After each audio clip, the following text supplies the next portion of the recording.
This podcast is proud to be part of the TalkSport Fan Network. TalkSport. Powered by fans. Good evening, everyone, and welcome to Extra Time on a Monday night, because we obviously had the game against Crystal Palace down at Selhurst Park yesterday. An incredibly long day. Started at 6:20, got back about, I think it was probably nearly 11 p.m. when we got back eventually. So it's been a long old day. I'm at my dad's again today, as you can probably tell from the backdrop. Looking after him, making sure that he's got everything he needs, keeping his spirits up. And, you know, we're sorting the things out for my mum's funeral, which has been set now for the 12th of September.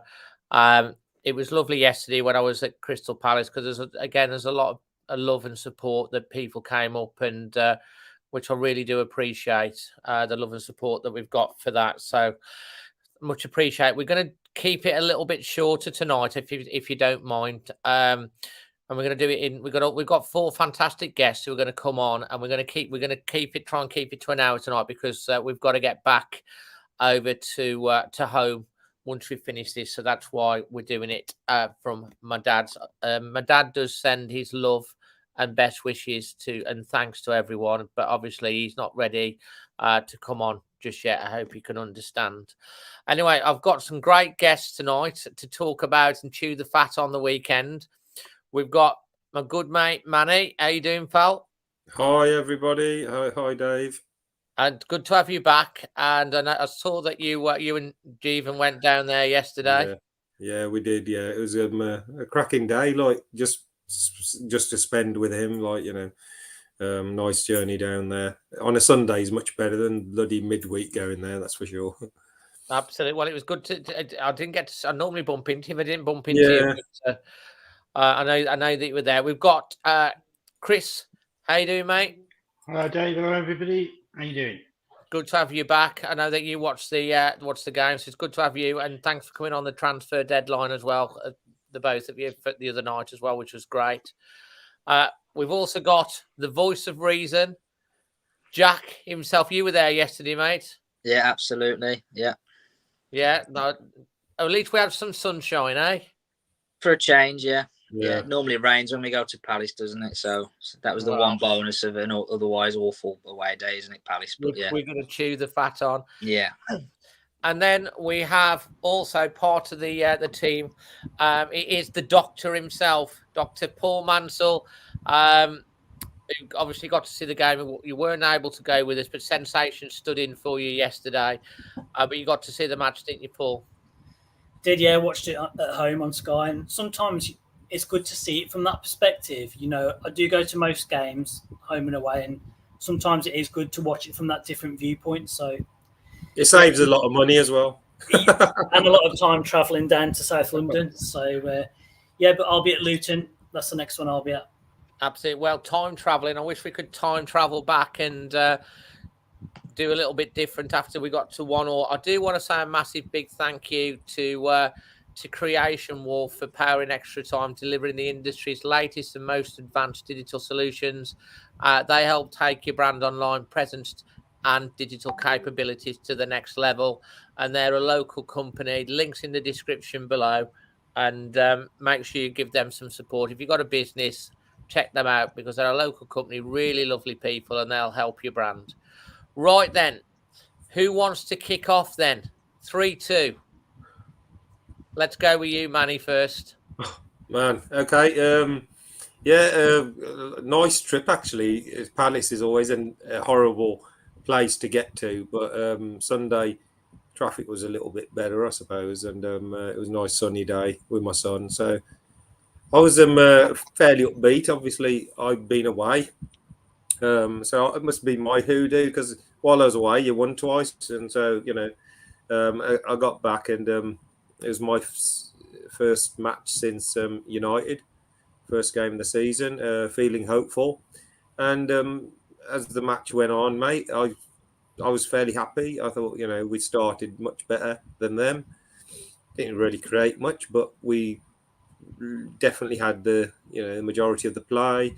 Seemed like they were struggling more than us. I was fairly happy. Obviously, typical sort of Wolves, having a bit of pressure but not creating or scoring. And then as the half wore on, you obviously saw them come into the game a bit more, and which is expected. They are the home side; they're always going to face a bit of pressure from a home side.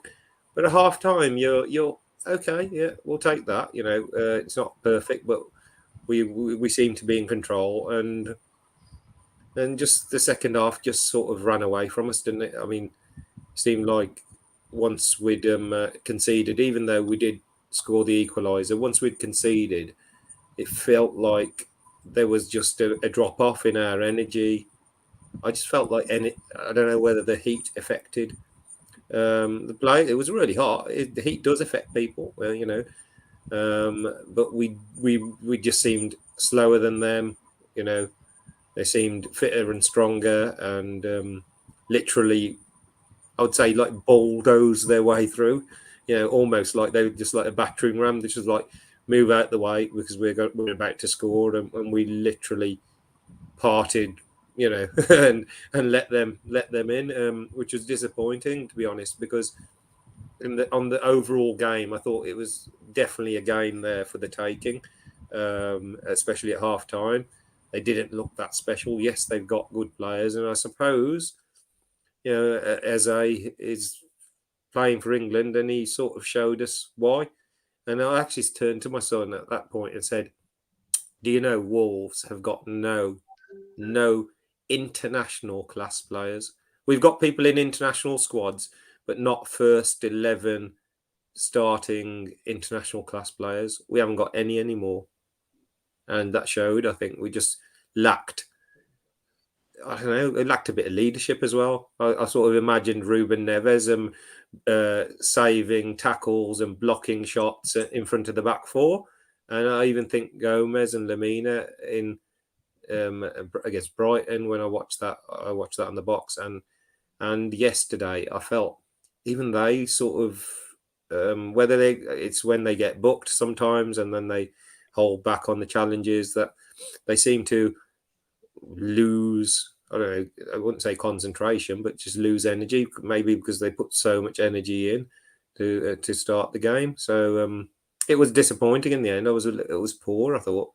Key moment for me, though, just to finish, was definitely when Hwang scores, a little bit against the flow of the game because they were well on top.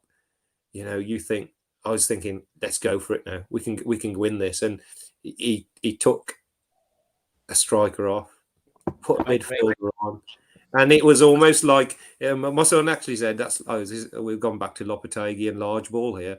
We're just going to hold on for the 1-1, or we're not going to go for the second. And I think that was a key moment. And I'm going to come on to you next, Chris, but Leighton Harris, Manny, for that decision, Gary O'Neill. Who are you pointing the finger at? I think the players have played okay.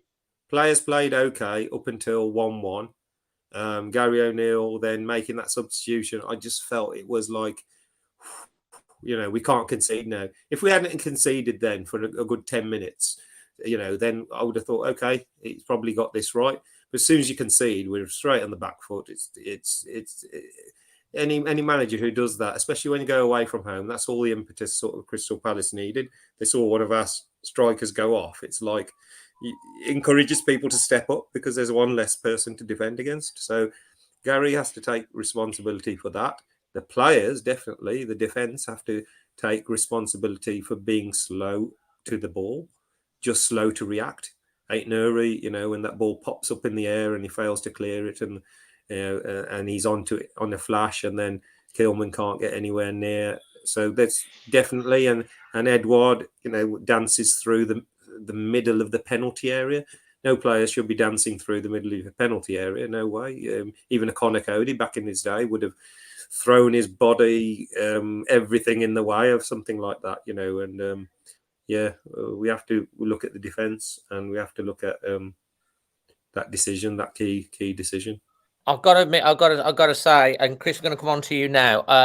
I was really, really annoyed about the third goal because I felt like we were like statues just standing there. Chris, you've heard what Manny's had to say. You tend to obviously don't mince your words and stuff like that in terms of like your thoughts.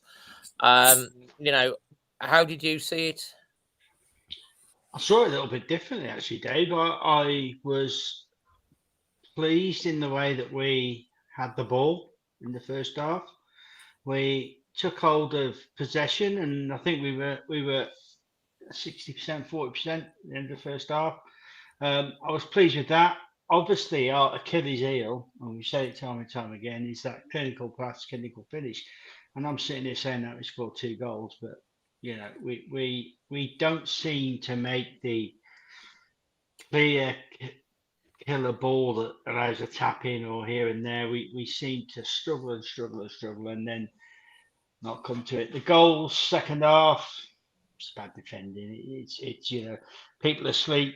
Kilman, guy runs past him on the near post, gets in front of him. Should never happen. It should never happen. I don't know what he was doing. I don't know whether captaincy is affecting him. He's concentrating on other things instead of his game. I don't know. Sorry, Dave. Go on. You know, Chris, that goal the first goal that Palace scored is exactly the sort of goal we should be scoring.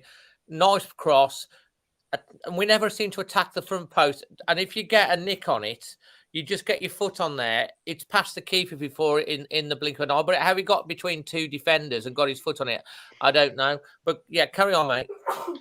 I think you score your goal, you make your chances, don't you? He's got himself there. He's got his foot on it. It's gone in, and you know that's what you've got to do. You've got to beat your man. Unfortunately, our defenders haven't.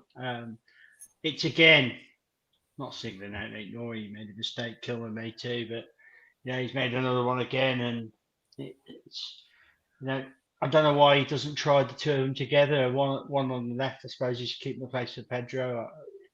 It just we're not as tight at the back as I'd like. I thought in general they play well. I think Wang again.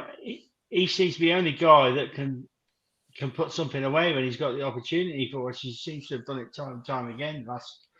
Since the start of the season, he's come on and got goals here and there. I just thought it was a good show until you know they got it back to 3-2, but they just seemed to fade. And I don't want to say give up, but mate, you can say that because if you say give up, because I mean, if you listen to the international fan reaction, obviously we had 8 guys from around the world, and there was a little bit of a theme that they felt like the players sort of gave up. No, obviously they didn't give up, but like it felt like they sort of like, especially when the 3rd goal went in, it was just, you know, and the 2nd goal really knocked they just seemed to the energy got sapped out of them. I'm just going to come in the way I saw the game, and then I'm going to come to you next, Jack, because you were there, then Paul. I was really pleased. I don't know if you agree with the first sort of 15 minutes of the game. I thought we looked quite in control. We looked really comfortable. I was thinking, yeah, I like what we're doing here. And then Sarr passes the ball, did that thing, back pass out the back. We lose the ball. We got away with a goal just after the penalty shout. And I thought that sort of gave Palace the impetus to think we can really press these and make them make mistakes. And they sort of from that point, they seemed to sort of like switch, and we started to panic a little bit more, and they took control. I didn't think Palace played that well in the first half, personally. You know, but we didn't really create anything until the end of the first half with Pedro with that shot that the keeper well saved. Second half, again, I was like the first 5 or 10 minutes, I thought we looked comfortable again, and then they got the goal, and we sort of like did respond. I thought Gary made a good, a positive substitution, brought on Wang, whose family were actually in the crowd watching him. Actually, the lovely people, and he seems to pop up with the goal. And at 1-1, I felt like we could go on and win the game. And then the second goal defensively and the third goal defensively, then they sort of fell apart. And then obviously, you know, we got the goal at the end. And the one thing that I'll take a positive out of it, and I'm going to come on to you, Jack, now. Pedro Neto playing on the left side, 2 assists from playing. How often have we been talking about Pedro playing on the left? Jack, over to you. You'll talk us through your day and how you've seen all of that. Yeah, I kind of see it in between sort of Manny and Chris. I saw some real positives in the performance in terms of control of possession. You know, I always think if you're away from home in the Premier League, if you get to half-time at 0-0, you've kind of done your job because you've quietened down the crowd. You've kind of got that sort of settled, really. You've got a bit of a platform to build on. But again, we just didn't do it because defensively, we just can't cope with any sort of sustained pressure. You know, as soon as any team, and listen, Roy Hodgson's been a manager for about 40 years, hasn't he? So he'd have known inside out how to manage that game and how to turn that game in favour of his team. And that's exactly what they did. They realised that Semedo was half asleep again. And he's on a yellow card anyway. So we'll just attack down that left-hand side all second half. And that's where the first goal comes from. And then, you know, we did well to get back into it. I mean, the header from Wang, you don't quite realise it in the ground at the time. That's a really good header. To get it into the corner, away from the goalkeeper. Sort of when he's got his back to, yeah, it's a brilliant header. Came off his shoulder, didn't hit it. Head and shoulder when he sort of headed it onto his shoulder. Yeah. Maybe he didn't mean it, but we don't care when they go in. So, yeah, the placement was really good. But that's the time to kick on. That's the time you've got a little bit of momentum. Again, you've quietened that crowd, and they'd have gone up after the 1-0 goal, but back 1-1, okay. The substitutions, to me, were baffling. Boubacar Traore was hopeless when he came on, and I couldn't quite work out why he'd brought him on, what job he was there to do. He seemed to completely spoil the balance of midfield. Gomez and Lamina were doing a decent job of stopping Crystal Palace playing straight through us. As soon as Boubacar came on, he sort of got in the way of everyone else, and it was really untidy in the middle, and they came straight down the middle again and got the 2 goals. I would say as well, I don't know if anyone else agrees, jump in. You're allowed 5 substitutions in a Premier League game. There's no excuse for a manager not to make all 5 substitutions. Empty your bench. You could see that the players were getting tired. It was a hot day, like Manny says, and they put a lot of effort. I mean, Kuna, I know he got his goal right at the end, but he looked absolutely shattered. He'd put so much effort in running the channels and side to side. He looked absolutely so tired, and yet there were still players sat on the bench that hadn't been brought on. I just couldn't work out why we'd not done all our 5 substitutions. So it was kind of one of those where there were several points in that game where we had the real opportunity to take at least a point, and we've come away with nothing, and that really worries me because there were, like I said, there were positive parts of the performance. You mentioned Neto on the left-hand side. I thought he was really good.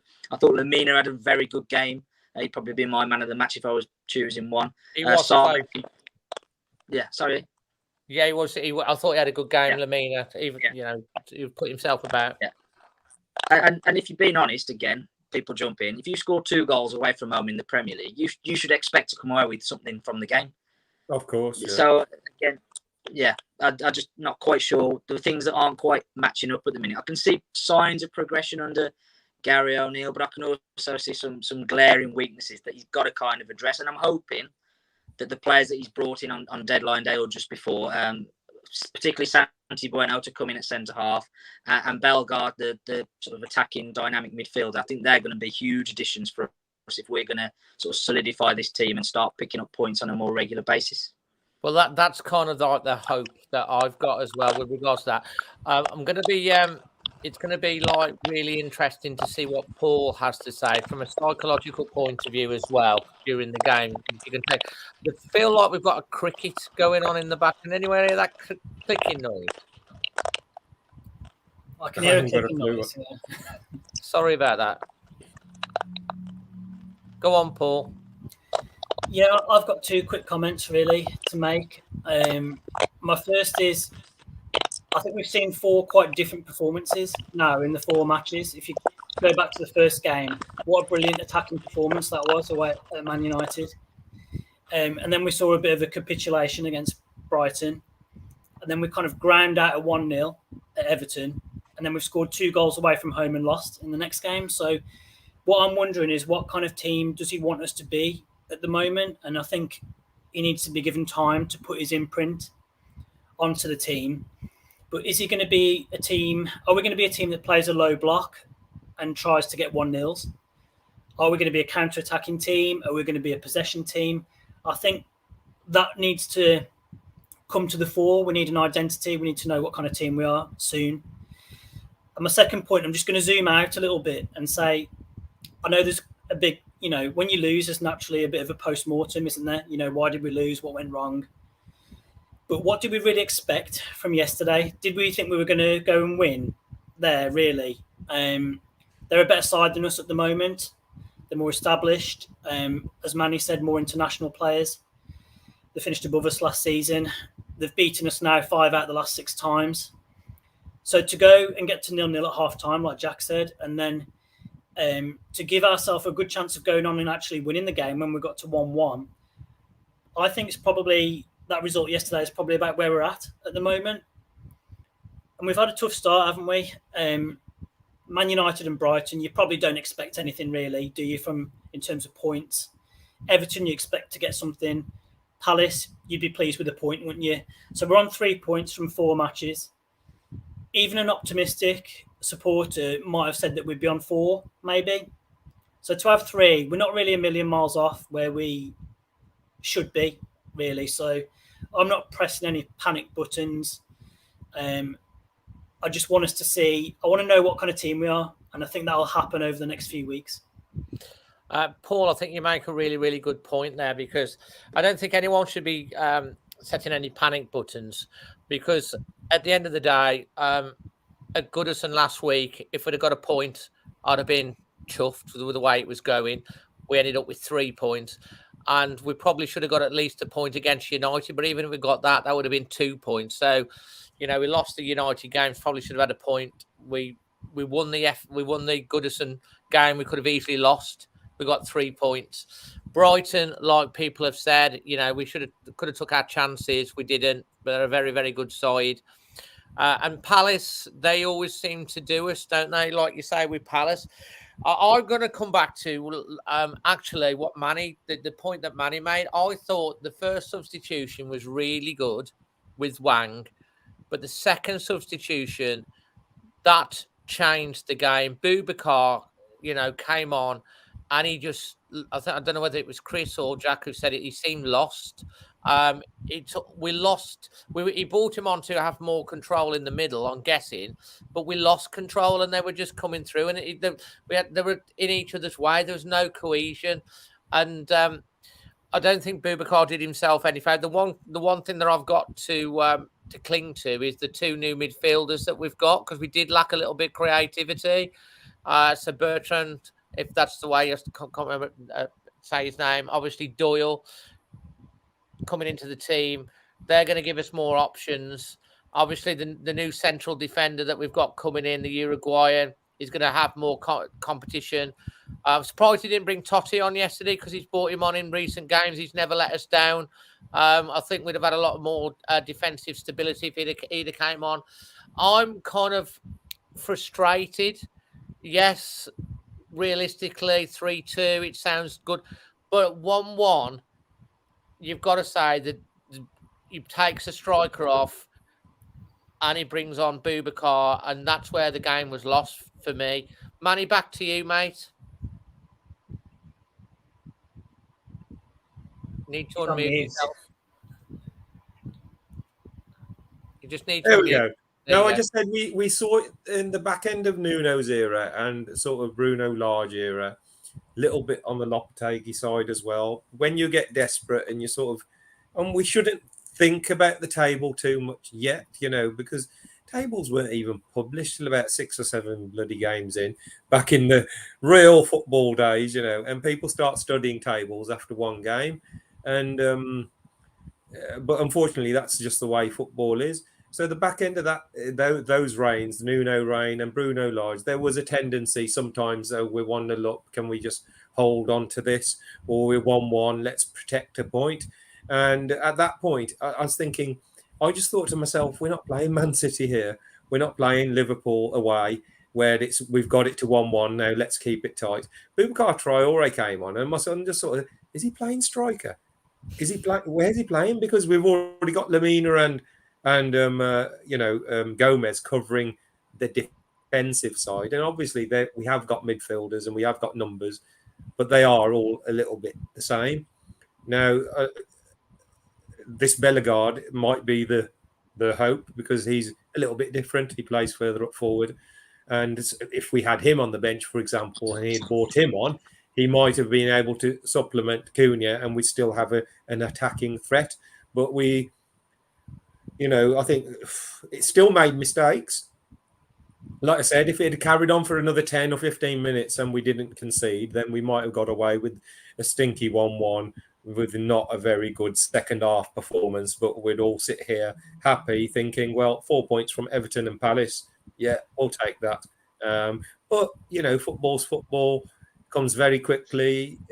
Liverpool, Man City and Villa are our next 3 home games. We could conceivably not win any home games for their first 4 games, So it's not easy, this Premier League, and you've got to try and pick up whatever you can, whenever you can. So I'm like you, at 1-1, I just thought there was an opportunity. I agree with like what Paul said and others, where realistically 4 points from 4 games would have probably been the best probably we could have hoped for. But yes, we did.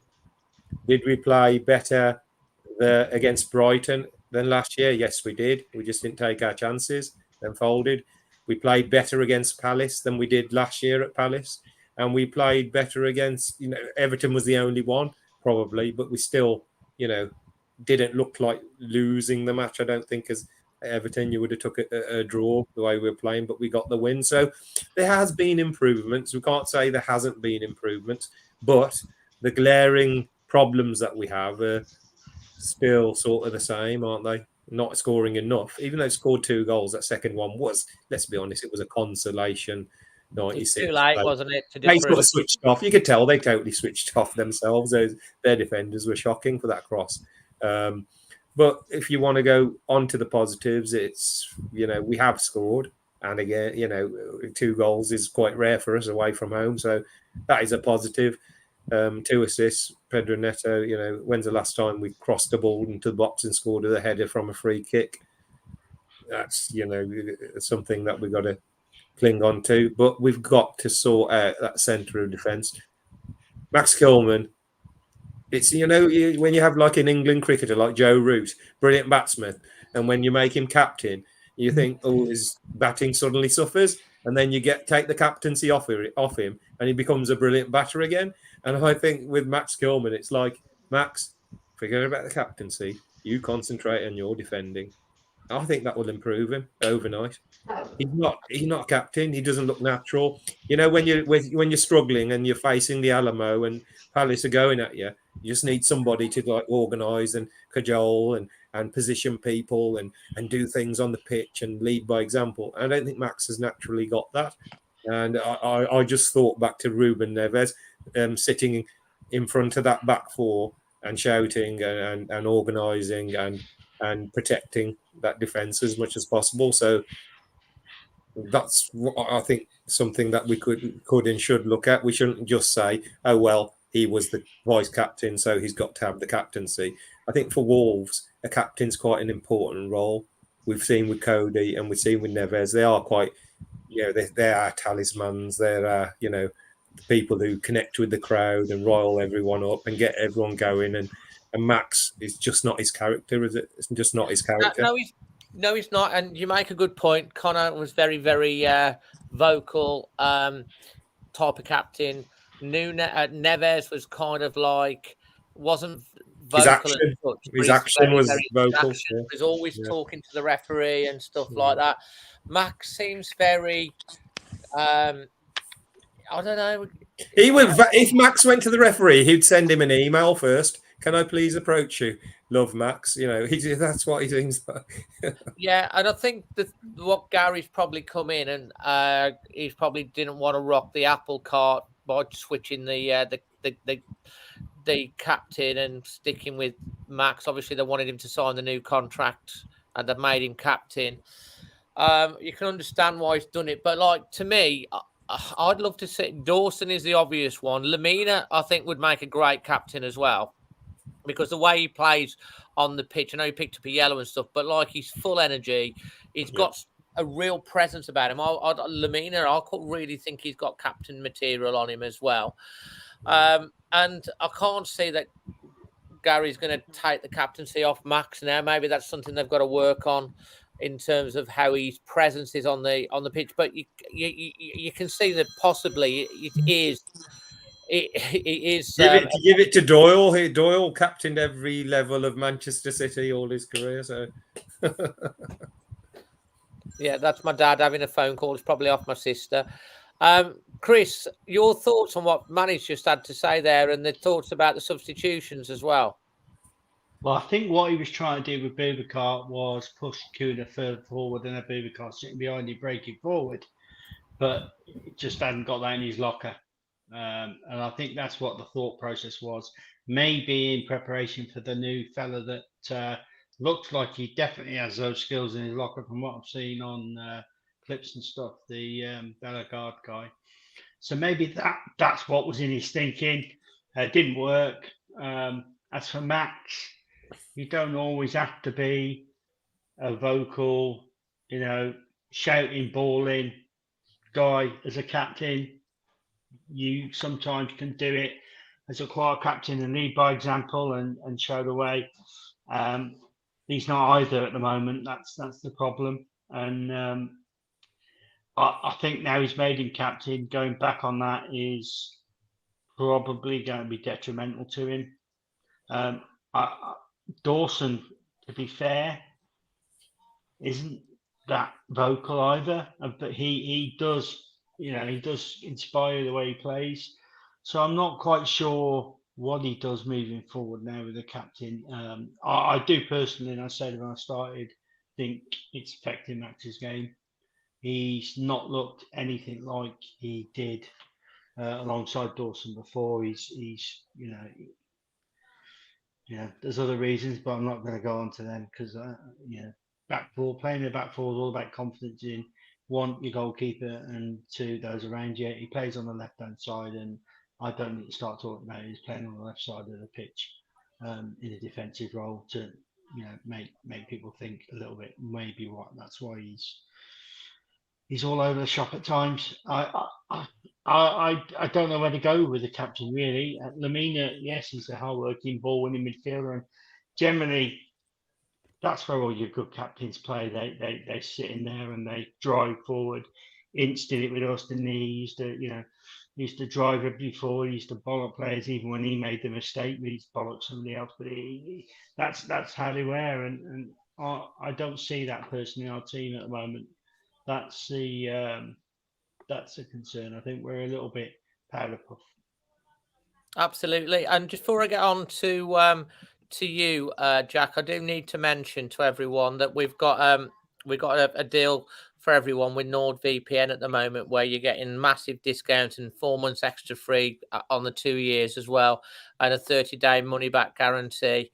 So if you like your VPNs and you need a VPN for holidays or for watching stuff on the TV and all that sort of stuff, obviously you can change your location. It's really good, and it works off.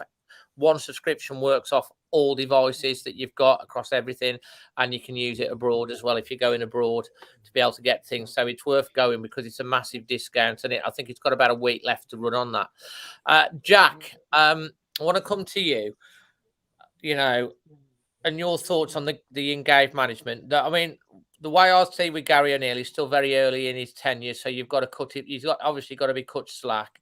Obviously, Nunes down tools. He's left. He put a statement out, which I'm not really sure what he was trying to achieve from that.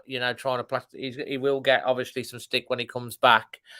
But we lost him, and we lost that creativity and the thing. We've got the new signings that have come in that we're hopefully going to get integrated after the international break. Tommy Doyle's got a slight knock. I was surprised he wasn't on the bench at the weekend. That would be the reason why. Obviously, Joe Hodge is out for a while.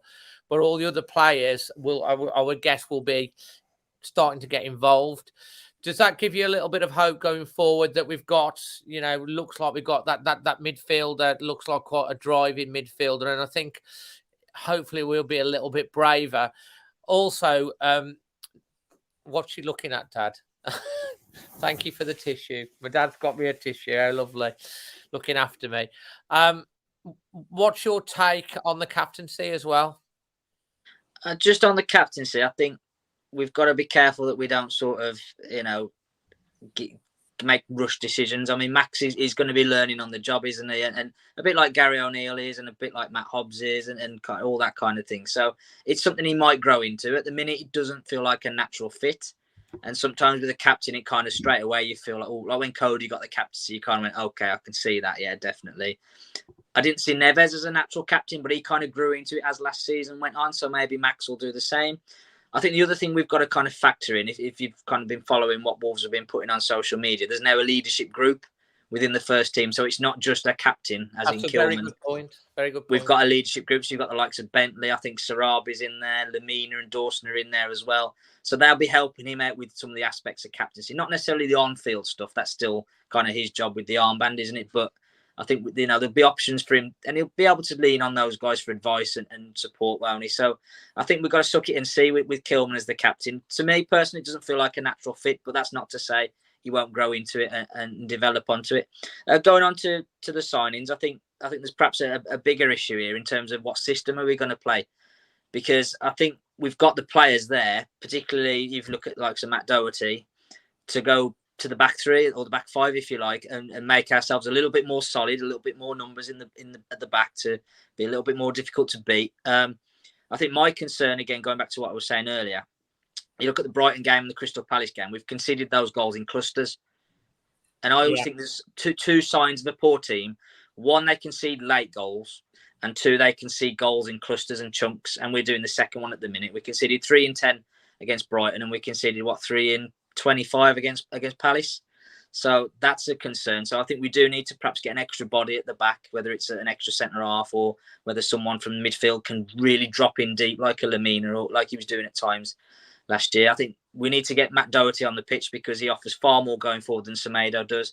And I think he's just as good a defender as Semedo. I was surprised actually that the Doc didn't actually come on at sort of like on the 60-minute mark. I was surprised that he didn't come on because Semedo was on a yellow. Aït-Nouri was on a yellow. I mean, from the first 10, 15 minutes, both of our fullbacks were both on yellow cards, and they played pretty much until Bueno came on. I thought Doc, he's got this. You saw against Blackpool. How many times we've seen him in Blackpool how he appears at the back post? Remember Newcastle away 2 or 3 years. How many years ago was that? Last minute came up. He's got an engine on him, but he just knows when to be. And he scored 2 goals. It's like our second highest scorer. He's only played 1 game, or it's like against Blackpool. So yeah, I thought, but Gary's still learning, I guess, from what he's doing. So you've got to sort of like he's come in, he's still learning. I think we do need a plan B. I like the fact that we are being brave. I like the fact of when we were running with the ball and we were creating. That's what Palace did to us, and that's where the goals came from. They were running at us, and if you're being positive, it does create carnage and put the other team on the back of the foot. And we saw against United, we did it so well. Brighton, we did it, but we got caught by a team that could break through the press. Everton, we didn't kind of do it in the first half, but then he was forced to make the change with Aït-Nouri coming on and then the other changes. We started to get on the front foot and we got it. Palace, we looked a little bit pedestrian at times, I thought. I don't think there was enough quick movement. And, we saw in the second half, Semedo got to the wing and then it's just a very sort of bad cross straight to the keeper. And we didn't have the players. Early, like the first 2 or 3 games, there was 4 or 5 players running into the 6-yard box, and we didn't seem to have that. This is something that's got to be. So I like being brave, but I think we need to have that plan B and plan C, whereas we can switch to a back 5 if we need to change it up. So maybe that's something he's going to be looking at. Manny, back to you. We're sort of concentrating on the back. Maybe we can focus a little bit at the front as well, because do we really know what the perfect blend of our attackers are? What did you think of like Fabio's performance? So I'm just coming on to that. So in midweek, obviously Fabio scores, Sarabia gets a hat-trick of assists, but it's Blackpool. This is the Premier League, and in the Premier League era, it's like Pablo Sarabia hasn't had too many matches, but he looks like he gets shook off the ball very easily. When there's a bit of physicality, he seems to like because I think he's got talent. I think he has got talent if he has the ball at his feet. Problem is, he finds it physically hard to keep hold of the ball, and the front three, Sarabia, Silva and Cunha, all three. I wouldn't really like to single any single person. I could sit here and say, "Oh, Fabio Silva," but all three of them sort of did lack sort of understanding of where each other was playing, or you're going to go. You saw Cunha in the first game. He had this role where he was picking the ball up in midfield and literally running past the hole and then opening all the play up. And now Cunha hasn't done that since. So is that because they've slightly modified the way we're playing up front to incorporate Silva, or I don't know. There's something there. The blend isn't right. When Sasha comes on, we look more threatening because it's an extra person in the body and there's a bit of height. There was a ball that Cunha put through, and he really should have got his. Oh, I saw that ball, and if it had got anything on it, any touch, any feather of a touch, that would have nestled into the corner of the net. I felt but he does cause that because he's high and he'll drag players towards him. You feel like you have to watch him closer than a Silva or a Cunha because of his presence. So maybe there's, we've introduced him slowly after his injury, but maybe we need to almost build our attack around him and then say, who can we play off him? Is it Silva, or is it Cunha? Or is it all three? Because you could easily have a system where you play Sasha and Silva and play Cunha in behind. We've got Bellegarde, we've got Netta. We have got options. We really have got options. So, suddenly with these new signings, even though we don't know what they're really like, the young Gonzalez as well, we've just got to work a way of playing a system. And that's where we're confused at the moment because we don't know what the system is. And as fans, you need to know what the system is. We want an identity, don't we? Yeah, we haven't got that. And I think, to be fair to Gary O'Neill, he's got 4 new players in and he ain't going to have that identity. He's just got his first team coach in today. He just appointed him today. So that he's got him from, hasn't he? Yeah, he's still appointing people. He's still, so it's probably not surprising with all the late signings that we haven't got that. But the league runs away, and if you get stranded at the bottom and confidence starts to drain and you're conceding goals, and Max Kilman's probably thinking, I better not make a mistake next match. Oh God, it's Liverpool, it's not, it doesn't get any easier. So I just hope going forward we have created chances and we've been threatening, that he finds that blend up front. Whether I'm not writing off Fabio Silva here right now, because Sarabia, Cunha, all the others have been much of a muchness, it's just getting the blend. And I think Silva and Sasha still could have a role together. I think I can see them two linking together more than Cunha linking with Sasha. So, but maybe I'd like to see Cunha playing a little bit deeper. A little bit deeper. I think, in the midfield, we had no runners from midfield, and we were going to say, we'll sell Núñez. But Cunha can sort of do that, and this Bellegarde can do that, and maybe this Enzo Gonzalez can do that. So we have got players. We got players who can run forward with the ball once they're introduced. And Cunha at the moment is the one that maybe we can bring back and say, right, you're playing back, and let's play 2 up front. And whether that's in a back 5 where we have 2 wing backs to provide the natural width, I don't know. I probably counted 12 players there, but that's Gary O'Neill's job, isn't it? Gary O'Neill's job to find that balance, and I don't think he's found it. And I don't think the strikers at the moment know exactly where they're supposed to be playing.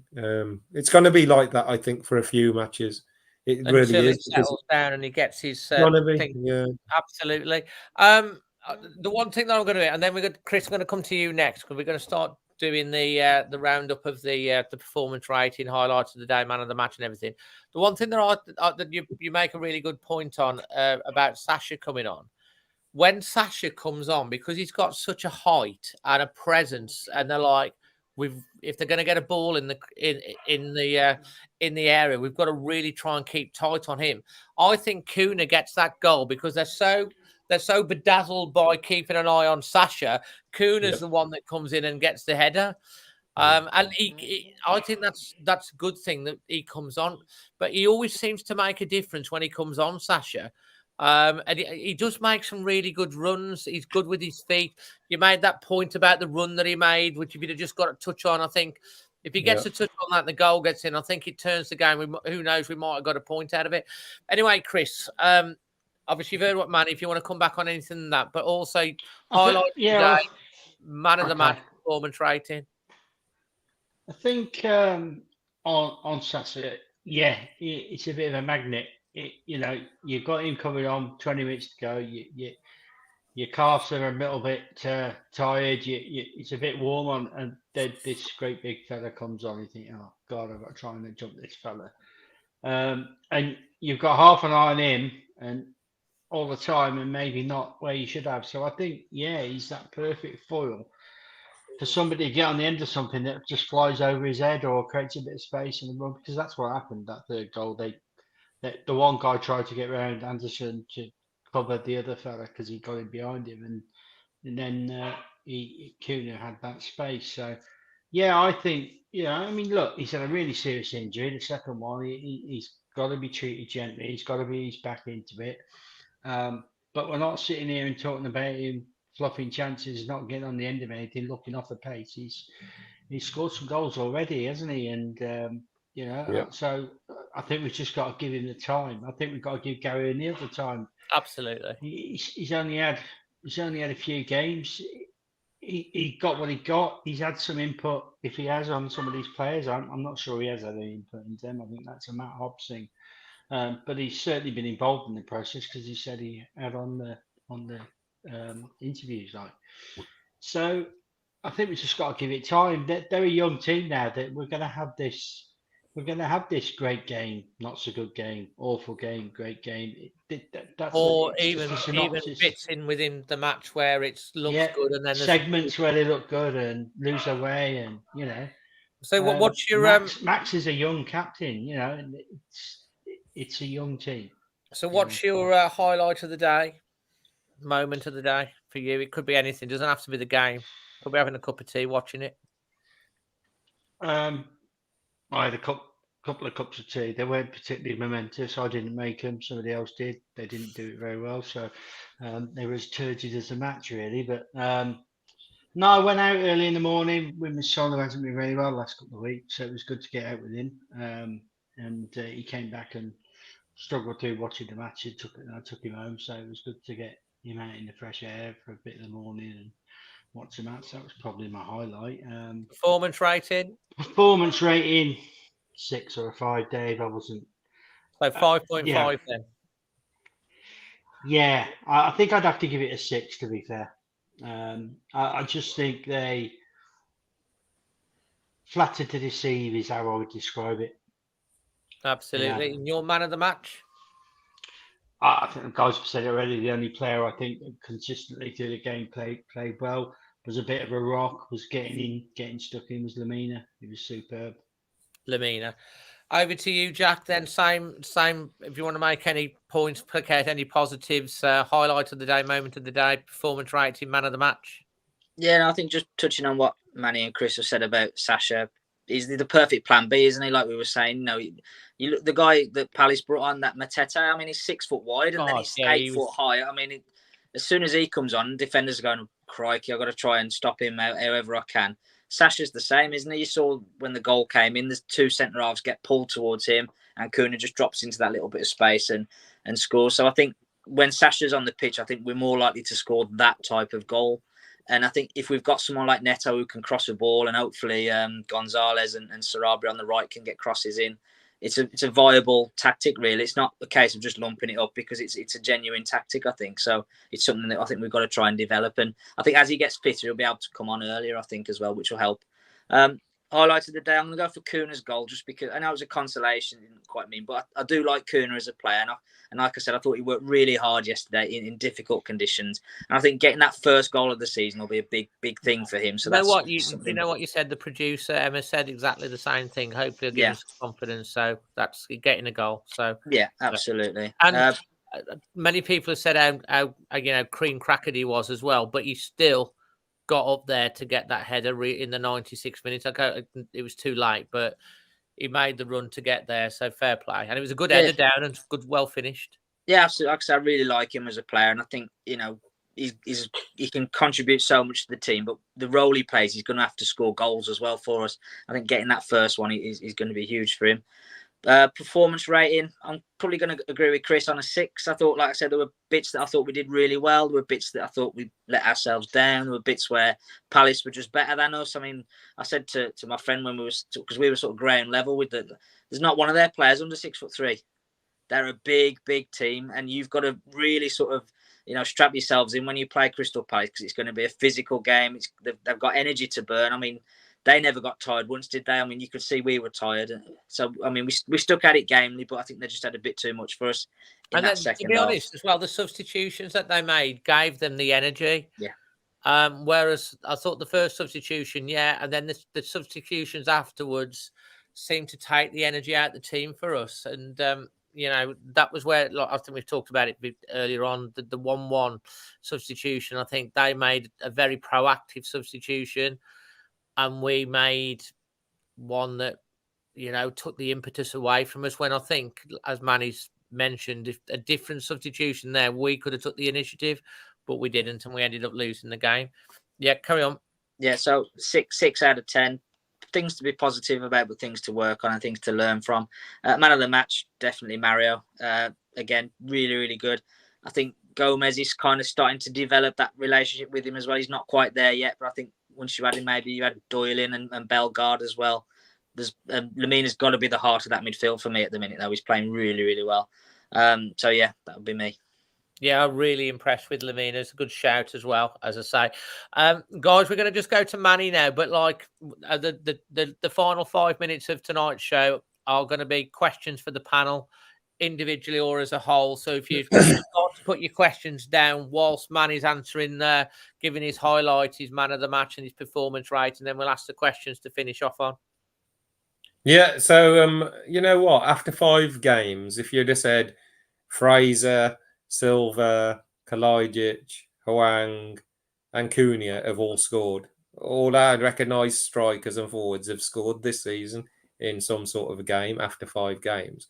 That's quite a positive, that's a fair fact, because we went 3/4 of the season without strikers scoring in some facts. So we have got people who are scoring, so that's a good thing, not enough. My player of the match, I'm going to give it to Lemina's. Such an easy one to give it to, because he's just, he is brilliant in that role. But I'm going to give it to Pedro Neto. I gave it Neto as well. He had to run a lot, and his game is all about running. And bloody hell, it was hot, because the sun was shining right on us when that second half, and it was hot. And and I'm sure it was like 35 plus, and it does affect people. I don't care what anyone says and says all the professionals and blah blah blah. It does affect people. And then he never stopped going, and he ended up with 2 assists. So if you said your winger's going to get 2 assists, then he should be near the man of the match. So I'll give it to him. Performance, had we held on for a 1-1 with the right substitutions, I would have given it something like a 7 out of 10. Good away point. So because of that, I'd have to say you drop a couple of marks off, because we folded the way we did. Quick goals. I can't, So it is between a 5 and a 7, but I'm going to stick with a 5, to be honest.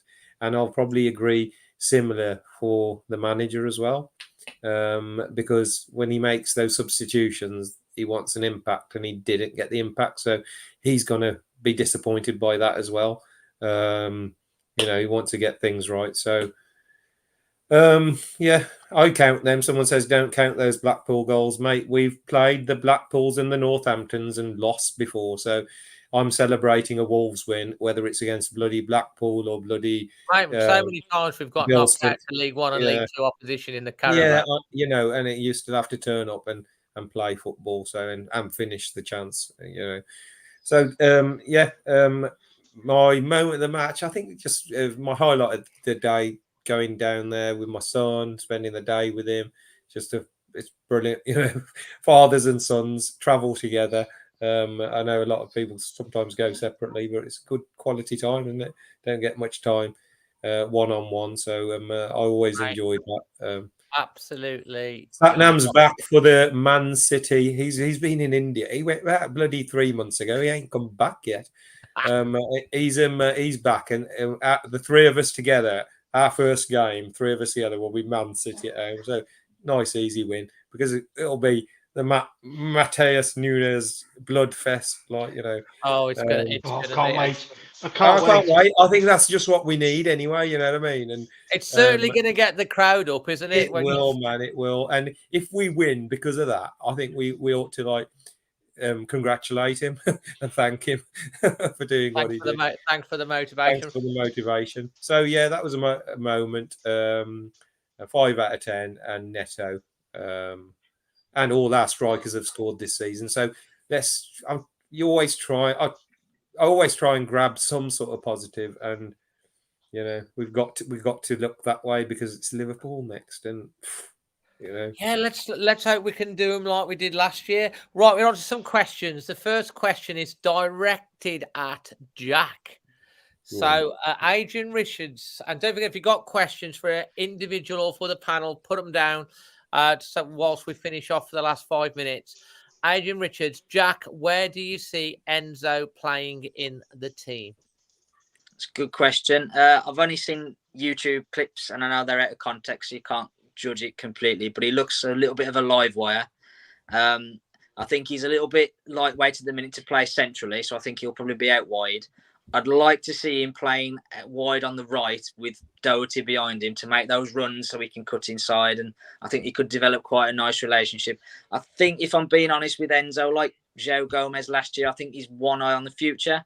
So I think it will be substitute appearances, and he'll probably play at Ipswich in the Cup, won't he? And things like that. So I think let's not put too much pressure on him. Let's see what he's got in those little cameos and things and let him ease into it. I mean, it's a new country for him, isn't it? I mean, I don't know if you saw the video that some Paraguay fans did on their like version of this, I suppose. And they said he'd never been out of South America before he came to Wolverhampton. So that's going to be a bit of a culture thing for him, isn't it, to get used to. So I'm not putting a lot of expectation on him at the minute. But I think when he does get on the pitch, I think that's probably going to be his best position, sort of wide on the right with Doherty behind him to support him and encourage him to make Has he got a lot of pace? I think it looks like it, yeah. I mean, it's hard to judge, and the defenders in the Paraguayan Premier League might be really slow, and he looks really good compared to them. But yeah, I think he looks a bit like a sort of Neto type player, doesn't he? You know, he's got that drop of the shoulder, and he can sort of keep the ball quite close to him as he sort of moves around people. So I'm excited to see what he can do, but I'm just sort of tempering it a little bit with the fact that he's very young and it's a new experience for him. So it's going to take him time to really sort of hit top speed. Fantastic. Next question. Who wants to answer this one? N. Wilkes said Olympiacos. Did we not get him from Olympiacos? Yeah, we did. I'm just thinking we did. Olympiacos are in advanced talks to sign Podence.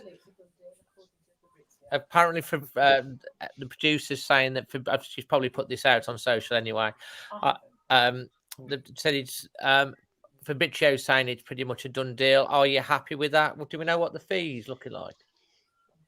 So you can have a look. Who wants to answer Back that? Crisps, he can go. Why wouldn't we be happy with it? What do we now know about Podence? Three managers have tried to bomb him out. They said he's disruptive. We haven't seen him this season. We're paying his wages. Just get rid of him.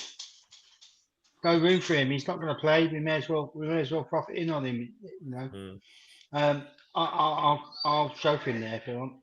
With the right likes of Guedes and Nunes and Podence, one thing we have done by default, or whether teams have come in, we are getting rid of people who just didn't want to be there.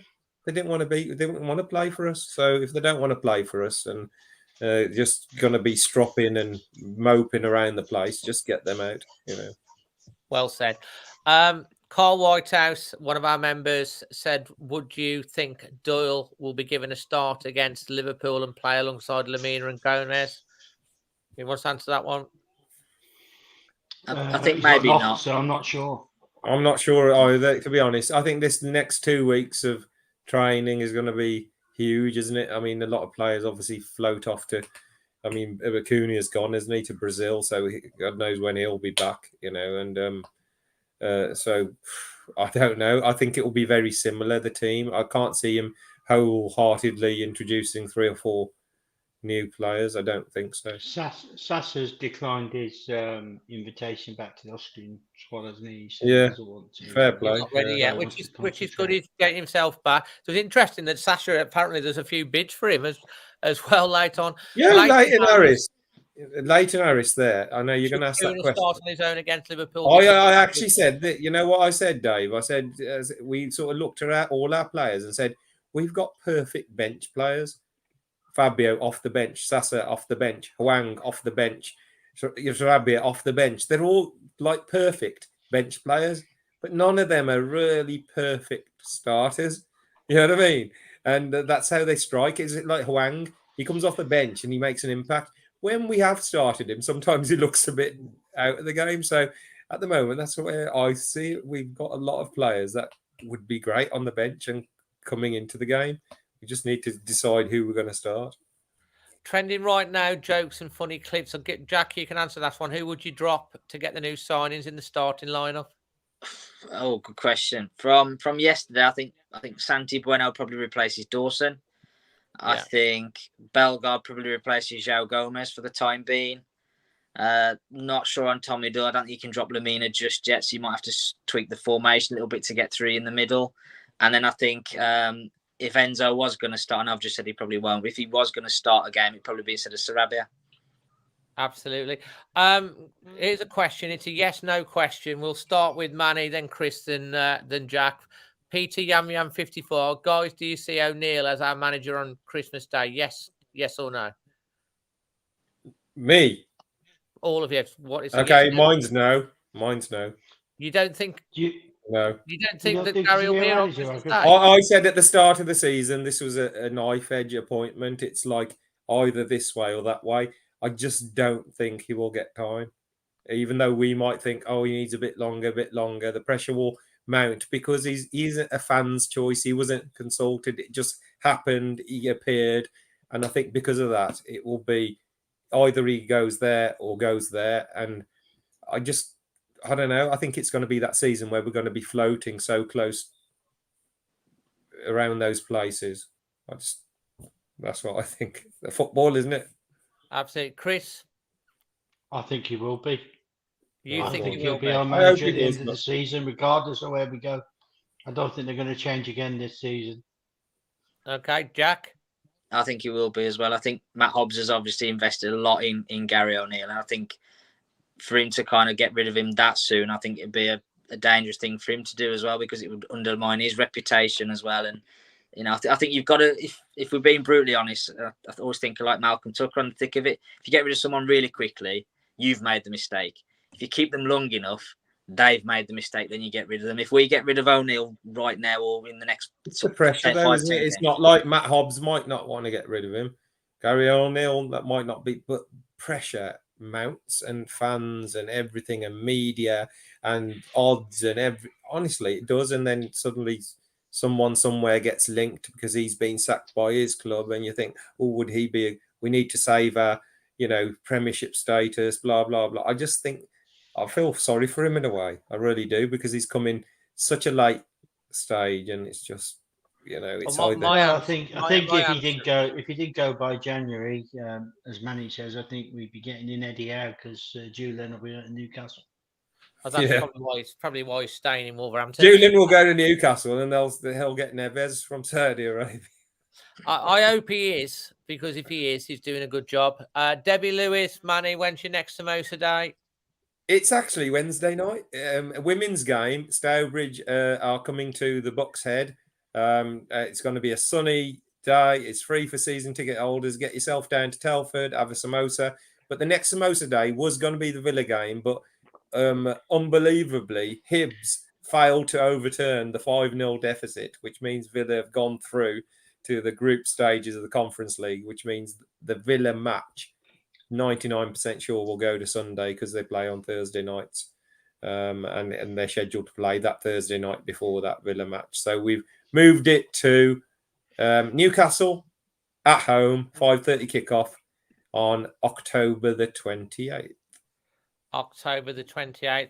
Guys, that's pretty much all we've got time for tonight.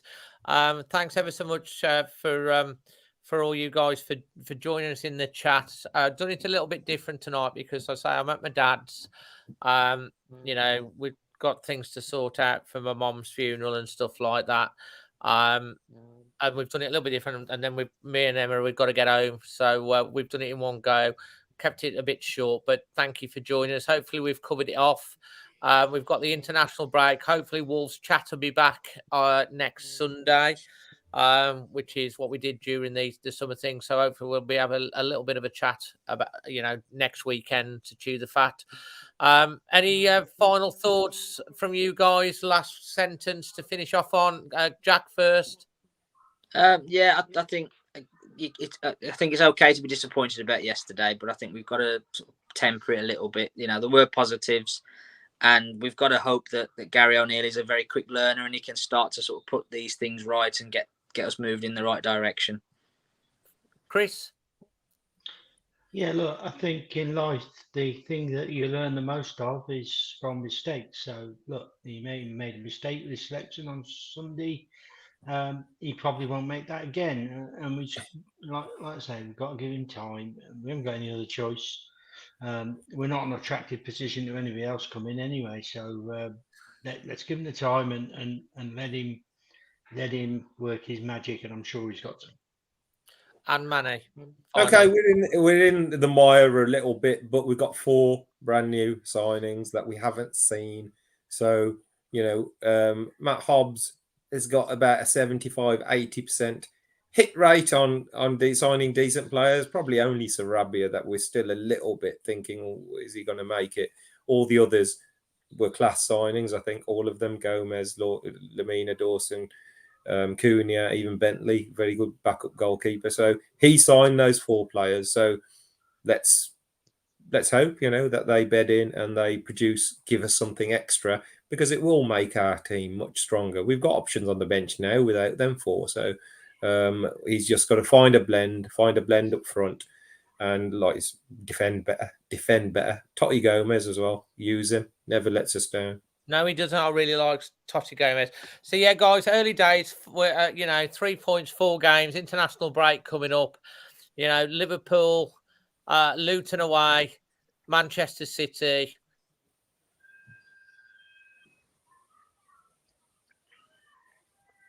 Okay. After 6 games anyway. So let's keep the... and we've just got to... At this point in time, the transfer window is shut. My positive is the transfer window is shut. We can stop faffing about, worrying about all of that. Get on with the football. Come back in 2 weeks. Let's see. By the end of September, I think we'll start to get a real good idea of how this team's going to take shape, and we'll be able to get a much better look at the new signings that we've got. Because hopefully, the January transfer window, the players that we've got in there did make a difference. Let's hope that the same impact happens from the guys that are going to come in this window and make a difference. And if they do, hopefully we'll be okay. If not, maybe Manny will be right and Gary will be gone by Christmas. But let's wait and see. Until then, from all of us here, God bless to you and your families. Lots of love wherever you are, and always Wolves. Always Wolves. Thank you, everyone.